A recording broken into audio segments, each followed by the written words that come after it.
ဘုရားကိုကိုးကွယ်တဲ့အမျိုးသားအမျိုးသမီးတွေဟာရှိရမယ့်အင်္ဂါရပ်တွေရှိသေးတယ်အဲ့ဒါတွေရှိပြီဆိုလို့ရှိရင်ဒါပြည့်စုံတယ်ပေါ့ယရနာလို့ခေါ်တယ်ယရနာဝင်ဖြစ်သွားဥပဒကယရနာဥပတိကယရနာယရနာစံဝင်ယရနာအမျိုးသားအမျိုးသမီးဖြစ်ဖို့ရအတွက်ဘာတွေလိုအပ်လဲလို့ဆိုလို့ရှိရင်နံပါတ်1ကဘုရားရဲ့ခုံကိုယုံကြည်ခြင်းဆိုတဲ့တတ္တာရှိရနံပါတ်2က5ပါးသီလဆိုတဲ့သီလကိုခြင်းတရားရှိရနံပါတ်3ကဘာလဲလို့ဆိုရင်လောကီမင်္ဂလာတွေကိုမယုံအောင်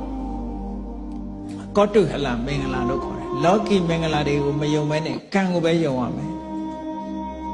လောကီမင်္ဂလာဆိုတာသိလားအခုကလူတွေပြောနေကြတာရှိတယ်လေဟဲ့ပန်းသီးဖျားတင်လို့ရှင်ပန်းတတ်တယ်တဲ့မတင်ဘူးကြာပန်းလူလို့ကြာတယ်ပေါ့မြန်မြန်မအောင်ဘူးလို့အဲ့ဒါတွေဟာလောကီမင်္ဂလာတွေခေါ်တယ်နော်လောကီမင်္ဂလာတွေခေါ်တယ်အဲ့ဒါမျိုးတွေကိုမယုံရဘူးတဲ့မြန်မြန်ကြီးပွားခြင်းလို့နေချင်းညာချင်းကြီးပွားခြင်းလို့ဂျင်းမင်ဆိုင်တဲ့အကျန်းအောင်လို့ကြံဆိုင်တဲ့နော်လေအဲ့ဒါလူဟာတွေကိုယုံကြည်နေမယ်ဆိုလို့ရှိရင်ဥပဒကပိပိသားဥပဒကယေရနာတော်ဝင်ဥပဒကမဖြစ်ဘူးတဲ့ကံကိုပဲယုံကြည်ရမယ်ကိုလုံးထာကောင်းတဲ့ကံလားကုသိုလ်လားအကုသိုလ်လားဒါပဲသိရမယ်အဲ့ဒီမင်္ဂလာတွေကိုကောတုဟလမင်္ဂလာလို့ခေါ်တယ်ဟိုလူကပြောလိုက်ဒီလူကပြောလိုက်ဟုံလုံးလို့ဒီဟာဟုံလုံးလို့အေးဘုရားဘာသာဝင်နေတချို့များကြီးသေးတယ်နော်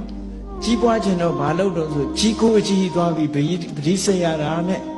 သေးသေးစိတ်ရင်သေးမှဆိုလို့လားမသိဘူးနော်အဲ့တော့ကြီးကိုကြီးတို့ဘာတို့ညာတို့နဲ့အဲ့ဒီမှာ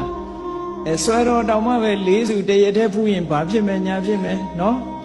အမျိုးကိုစုံနေတာပဲကြိုက်ထီးကိုလည်း6ခေါက်တက်ရင်3ခေါက်တက်ရင်တချမ်းသာတယ်တဲ့ဟောအထမ်းသမားတွေ6ခေါက်ပဲကတော့မှာနော်ခုလည်းထမ်းနေရတော့မှသူတို့အများရန်ထမ်းနေတာပဲအဲ့ဒါလို့တောင်မစင်စားနိုင်အောင်ဖြစ်နေကြဒါတွေကအဓိကမဟုတ်ဘူးဆိုတာဟိုဒါလက်တွေ့မကြတာတွေကိုလောကလူတွေကယုံကြတယ်